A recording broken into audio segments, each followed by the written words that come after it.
بسم الله الرحمن الرحيم. الحمد لله رب العالمين والعاقبة للمتقين والصلاة والسلام على نبينا محمد وعلى آله وأصحابه أجمعين. أما بعد، إنك مبعوني الله حق سبحانه وتعالى درس را يوكي درس خورا از كتابي الشيخ علامة محمد بن صالح العثيمين نام کتاب 48 سوال آیدی روزه سر میکنیم. هر روز انشاءالله قدر استطاعت یک صحیفه نیم صحیفه میخوانیم انشاءالله. این روز از بس که وقت کم است کمتر میخوانیم انشاءالله.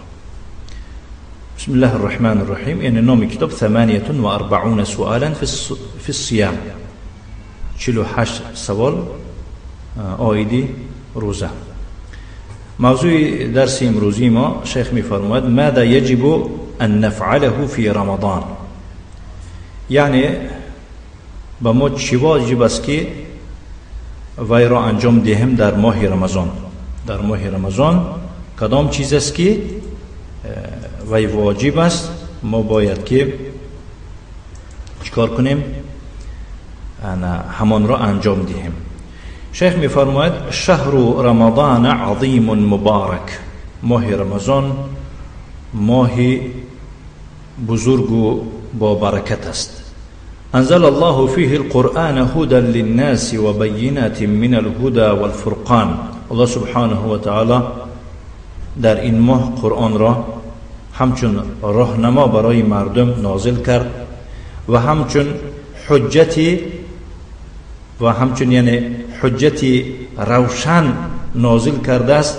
من الهدى والفرقان، من بیان و روشنی می اندازد که مثلا شما با واسطه این قرآن راه راست کدام است می دانید. والفرقان، و این فرقان یعنی جدا اندازنده است میان حق و باطل، میان مثال توحید و شرک، سنت و بدعت. و جعل صومه رکنا من ارکان الاسلام، یعنی روزه گرفتن این ماه را الله سبحانه و تعالی رکن از ارکان اسلام قرار داد. و قیامه نافلة تزداد بها الحسنات، و شب زنده‌داری این ماه را همچون نفل الله سبحانه و تعالی قرار گردانید تا اینکه به طفیل این چی شود؟ حسنات زیاد شود گفته. و تكون سببا في النجاة من النيران، و تا اینکه یک سبب و باعث شود در چه؟ در نجات یافتن از آتش دوزخ. و في الصحيحين عن رسول الله صلى الله عليه وعلى آله وسلم أن من صام رمضان إيمانا واحتسابا غفر له ما تقدم من ذنبه، ومن قام ليلة القدر إيمانا واحتسابا غفر له ما تقدم من ذنبه. در هر دو صحیح از پیغمبر صلی الله علیه و آله و سلم چنین آمده است که کسی ماه رمضان روزش دارد به شرطی که ایمانی به الله داشته باشد و امید از ثواب الله داشته باشد، برایش گناهان گذشته اش را آمرزیده می شود. و کسی شب قدر را زنده داری کند، یعنی به نماز گذراند، به طاعت و عبادت و بیدارخوابی گذراند شب قدر را، همچون یعنی ایمان آورده به الله و امید ثواب بسته از الله، غفر له ما تقدم من ذنبه، گناهان گذشته اش را آمرزیده می شود. این حدیث بخاری مسلم روایت کردند. من صام رمضان ایمانا ای ایمانا بالله عز وجل، کسی ماه رمضان یعنی روزش دارد ایمانا یعنی ایمانی به الله عز وجل داشته، و ایمانا بشریعت الله و قبولا لها، ایمان به شریعت الله داشته، نه به دموکراسی و به دیگر چیز ایمان آورده. فهمیدید؟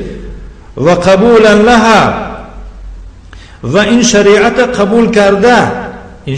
قبول کرده، و اذعانا و احتسابا لثواب الله، و اطاعت کرده و امید ثواب الله کرده. الذي رتبه على هذا الصيام، آن ثواب را که الله سبحانه و تعالی نتیجه این روزه قرار داده است. و كذلك القيام، همچنین یعنی شب زنده داری، خوب نماز و خوب قرائت قرآن. فمن قام رمضان او ليلة القدر متصفا بهذين الوصفين الإيمان والاحتساب، کسی ماه رمضان چیکار کند؟ قیام دارد، یعنی که تراویحش خواند، یا که شب قدر را چیکار کند؟ گذراند. متصفا بهذين الوصفين، یعنی به همین دو صفت دار شده باشد، یعنی این دو صفت در او باشند، یعنی صفت ایمان و امید ثواب. غفر الله له ما تقدم من ذنبه، الله سبحانه و تعالی گناههای گذشته‌اش میبخشد. و اننا اذا نظرنا الى الماضي وجدنا ان هذا الشهر المبارك صارت فيه مناسبات عظيمة يفرح المؤمن بذكراها ونتائجها الحسنه.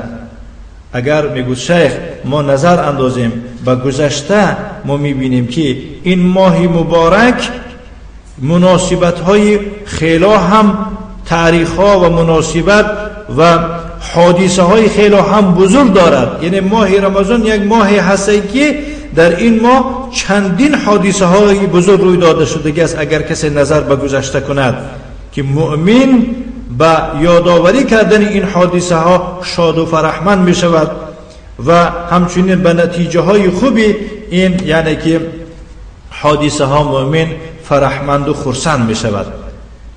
یک مناسبتش انشاءالله می خوانیم و انشاءالله باقیش در درس آینده.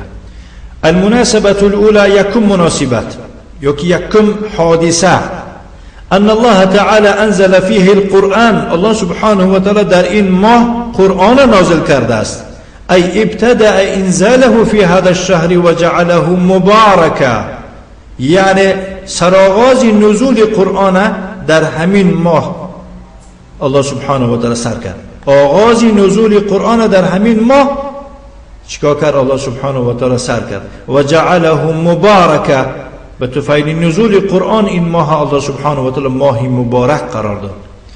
فتح المسلمون به اقطار الارض شرقا و غربا، مسلمان ها به طفیل این قرآن تمامی گوشه یعنی قطعه و گوشه و کنار زمین را فتح کردند، خواه شرق باشد و خواه غرب باشد.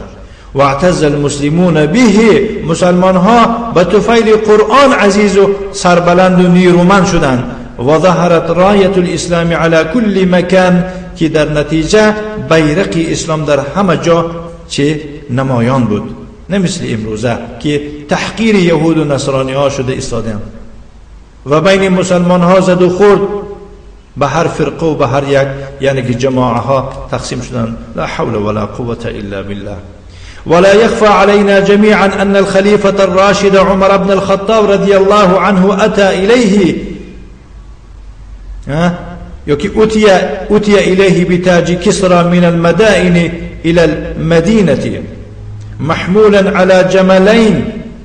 ما پوشیده نیست، همه به همین ما پوشیده نیست، ولی متاسفانه پوشیده به بسیار کسا خبردار نیستند که خلیفه راشد عمر بن خطاب رضی الله عنه به نزد او تاج کسرا را آوردن. کسرا این لقب‌های پادشاه‌های فارس بود، از مدائن گرفته آوردن به مدینه، همش بار کرده در بالای جملین، دو اشتر.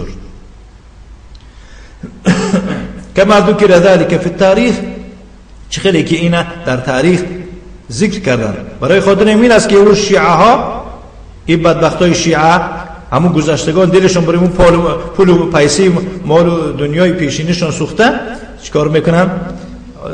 عرب ها رو بدبینی میکنن. و وضع بین یدیه رضی الله عنه، همش آورده در نزد یا که در پیش خلیفه ماندن. لم ينقص منه خرزة واحده، یک بوسیمه از او یعنی که کم کرده شدگی نبود، همش به نزد خلیفه آوردن. كل هذا من عزة المسلمين وذلة المشركين ولله الحمد. همین چی را دلالت میکردن؟ همین ها سربلندی و نیرومندی مسلمان ها را دلالت میکنه و خار و تحقیر بودن مشرکا را دلالت میکنه. شکر الله. وإننا لواثقون أن الأمة الإسلامية سترجع إلى القرآن الكريم وستحكم به وستكون لها العزة بذلك إن شاء الله. البته ما میگویم باوری داریم که امت اسلام اخیر مجبور میشود مراجعت به قرآن کریم میکند وقتی که دلش هم میزند این دموکراتی و این حزبی و این حزبگرایی که در دلش میزند یگون یعنی که خوشبختی را نمیبیند، فقط خوشبختی و سعادتمندی این دنیا آخرت که در قرآن میبیند. امت رو به قرآن میآرد ان شاء الله و به قرآن حکمرانی میکند و برایش نصیبه میشود چه؟ سربلندی بعد از آن ان شاء الله. معلوم میشد است که بارک الله فیکم ما نیرومندی سربلندی را بجز قرآن یعنی که در دیگه یگون آیین نمیبینیم. ولكن لا بد لجان العسل من قرص النحل. این یک مسئله است. البته برای اون کسی که عسل جمع کند حتما باید که زنبور عسل او را میگزد. برای خاطر زنبور عسلش گرفتن باید که ما و شما با صبر و با طاقت باشیم از گزیدن از نیش زدن زنبور عسل. ولی جان الورد من الشوک. برای کسی که مثال گیریم میخواهد که گلی صدبرگ چیند باید که صبر کند از هر یک خاره که میخلد در دست او. برای یعنی که سربلندی و پیروزی اسلام و مسلمان ها باید که ما در هر یک عذاب و شکنجه چیکار کنیم؟ باید با صبر باشیم. لابد ان یتقدم النصر امتحان. از نصرت و پیروزی پیش باید که امتحان باشد. لمن قاموا بالاسلام والدعوه الیه. سخن برای کسانی که اسلام به جا میآورند و دعوت به سوی اسلام به جا میآورند. البته برایشان یعنی که یک نصرت و پیروزی است، ولی از این نصرت و پیروزی پیش امتحان است. لأن الله تعالى قال في كتابه. چونکه الله تعالی در کتابش خبر داده است در سوره محمد آیه 31 ولنبلونكم حتى نعلم المجاهدين منكم والصابرين. ما شما را میسنجیم. مقصد از سنجیدن و امتحان گرفتن ما آن است که میخواهیم از شما به علم خود اظهار گردانیم کی از مجاهد از شما و صبر کننده ها از شما کی است. و قال تعالی و نیز الله سبحانه و تعالی در سوره بقره در آیه 214 میفرماید که ام حسبتم ان تدخلوا الجنه. شما گمان کردید که هم تو به جنت داخل میشوید، نخراشیده، تحقیر نکرده، شما را سلفی نگفته، وهابی نگفته. ولما یأتیکم مثل الذین خلوا من قبلکم. و به شما نآمد است مثل و داستان و صفت کسانی که پیش از شما بودند. مستهم البأساء والضراء. بسری اونها هم یعنی که عذاب و مشقت و قشاقی و کمبغلی بیماری رسید. و زلزلوا. از همه طرف اونها را به لرزه آوردند. حتی یقول الرسول والذین آمنوا معه. حتی پیغمبر و کسانی که همراه او بودند از مؤمنها چی گفتند؟ گفتند که متى نصر الله. نصرت و پیروزی الله کی می آید؟ الا ان نصر الله قریب. الله سبحانه و تعالی میفرماید که آگاه باشید البته نصرت و پیروزی الله نزدیک است. برای خاطر یعنی که این نصرت و پیروزی الله حق سبحانه و تعالی نصیب ما شود باید که ما در اسلام قایم باشیم، در منهج قایم باشیم، در دعوت قایم باشیم، به هر یعنی فرقه و جماعه و حزب ها فریفتن نشویم. وصلى اللهم وسلم على نبينا محمد وعلى آله وأصحابه وسلم تسليما مزيدا والحمد لله رب العالمين.